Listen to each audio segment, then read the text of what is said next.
channel YouTube Mas dan Ember. Wanita yang ingin membakar surga.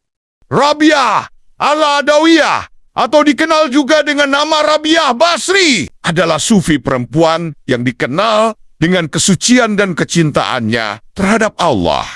Ia merupakan wanita beraliran Sunni pada masa dinasti Umayyah yang menjadi pemimpin dari murid-murid perempuan dan Zahidah. Berkat peranannya yang besar, Rabiah al-Adawiyah dijuluki sebagai The Mother of the Grand Master, atau ibu para sufi besar karena kezuhudannya.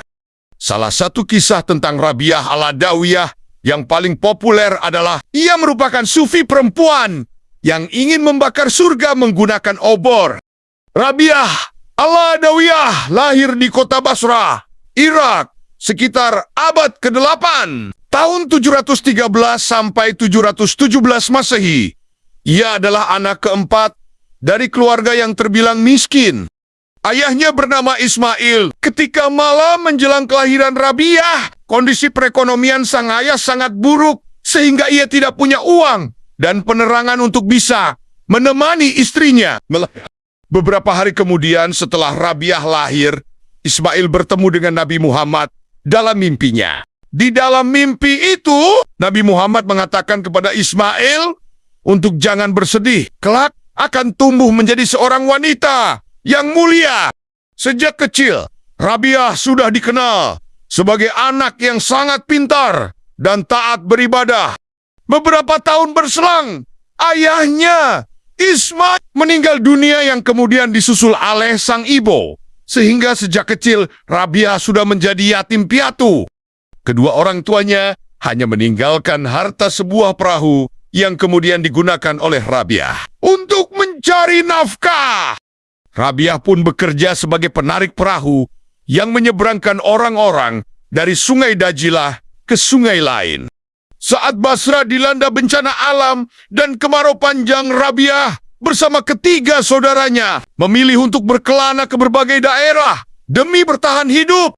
Namun, dalam pengembaraannya, Rabiah terpisah dengan ketiga saudara perempuannya.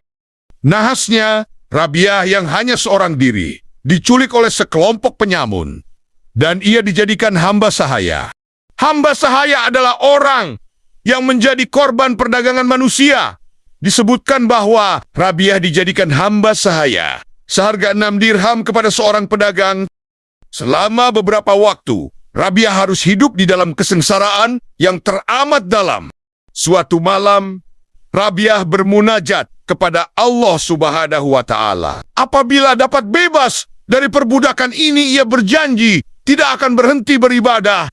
Tidak disangka, doa Rabiah langsung terjawab saat sedang salat malam. Tiba-tiba, majikan dari Rabiah dikejutkan oleh sebuah lentera yang bergantung di atas kepalanya tanpa sehelai tali.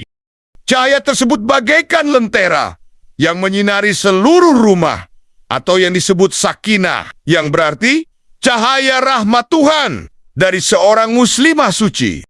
Melihat peristiwa aneh ini, sang majikan merasa takut, sehingga Rabiah dibebaskan. Setelah tidak lagi menjadi hamba sahaya, Rabiah pergi ke padang pasir dan tinggal di sana. Tempat inilah Rabiah menghabiskan waktunya untuk beribadah kepada Allah. Bahkan, Rabiah juga memiliki majelis yang dikunjungi oleh banyak murid. Semasa hidup, Rabiah memberikan seluruh hidupnya hanya untuk Allah. Tidak ada satupun di dunia ini yang dicintai Rabiah kecuali Allah. Saking ikhlasnya Rabiah beribadah kepada Allah, hatinya sampai tidak ada rasa takut terhadap neraka ataupun mengharap surga. Rabiah dikenal karena kesalehannya, kebijaksanaannya, dan kedalaman spiritualitasnya. Dengan kecintaan kepada Allah Subhanahu wa Ta'ala yang sangat tinggi tersebut, tak mengherankan jika dirinya diberikan beberapa karomah yang bisa kita kenang sampai saat ini. Karomah sendiri berarti anugerah ilahi atau berkah. Berikut adalah sejumlah karomah yang dimiliki oleh Rabiah al-Adawiyah. Pertama, ketika Rabiah sedang jalan-jalan di sebuah pegunungan, ada banyak binatang buas yang mendekatinya. Anehnya, binatang-binatang tersebut tidak menyerang Rabiah dan sangat jinak kepadanya. Mereka bermain bersama. Tiba-tiba, Hasan Al-Basri muncul dan mendekati Rabiah. Seketika binatang-binatang buas tersebut menampakkan wajah buasnya dan pergi meninggalkan Hasan Al-Basri. Kedua, suatu hari Rabiah melakukan perjalanan haji ke Baitullah Mekah dengan menaiki unta. Di tengah jalan, unta yang dinaiki tersebut mati. Langsung saja, Rabiah berdoa kepada Allah. Tidak lama setelah itu, untanya hidup kembali. Rabiah pun melanjutkan perjalanan hingga sampai ke Baitullah dan pulang dengan menaiki unta yang sama. Unta yang pernah mati itu.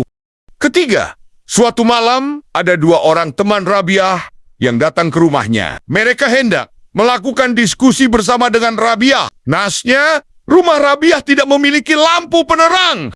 Lalu Rabiah meniup ujung jari-jarinya hingga kemudian mengeluarkan cahaya yang terang dan menerangi seluruh rumahnya sepanjang malam. Dengan demikian, mereka bisa berdiskusi hingga pagi hari.